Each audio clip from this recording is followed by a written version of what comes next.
My soldiers and I loved it so much that the risk of exile was worth the sacrifice to make it better. What about the exile from a loving home? Exile, at times, is a cold desert. And even the warmth of comrades at my side cannot replace a missing father.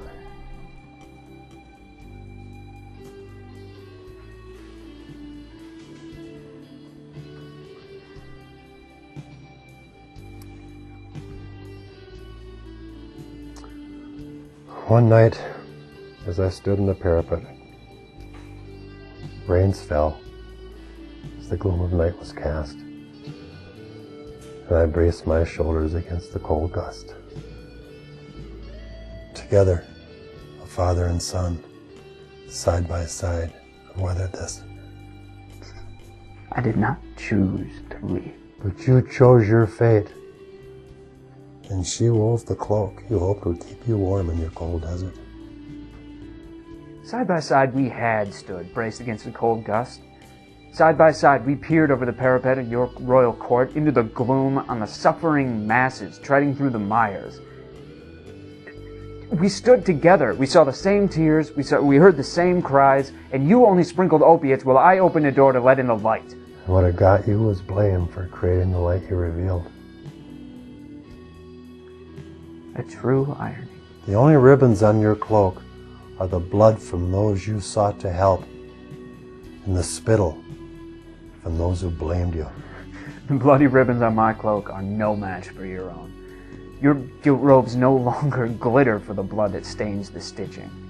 And that blood, all the blood that ever spilled, that ever flowed, blood spilled by your own hand, all of it, is the blood of your own children.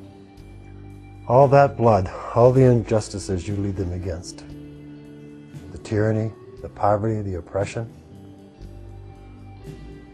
all of it came from the seeds within that first fruit, the fruit of your disobedience. So, I stare into the dragon's lair and find myself staring back.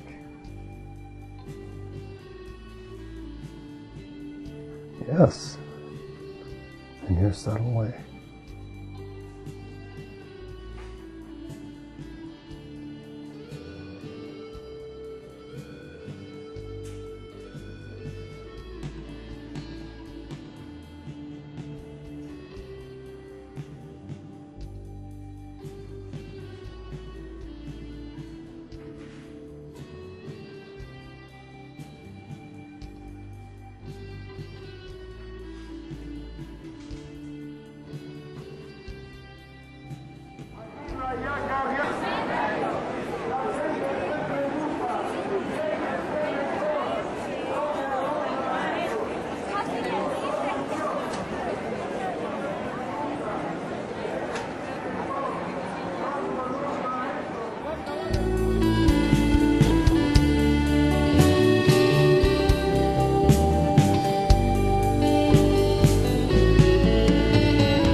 Get away from that Chevy!